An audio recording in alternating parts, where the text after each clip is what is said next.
Your network it's your net worth. Thamani yako inatokana na kina nani wanakuzunguka.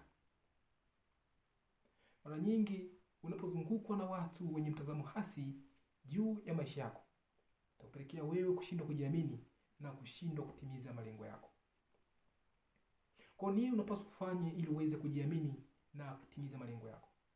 Penda kukaa na watu wanaopenda. Penda kukaa na watu wanaokuaminia. Penda kukaa na watu wanaokusupport. Penda kukaa na watu wanaojua uwezo wako.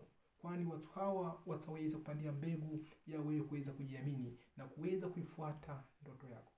Kataa watu wenye mtazamo hasi juu ya maisha yako. Ikiwezekana wafute kabisa kwenye safari yako ya maisha.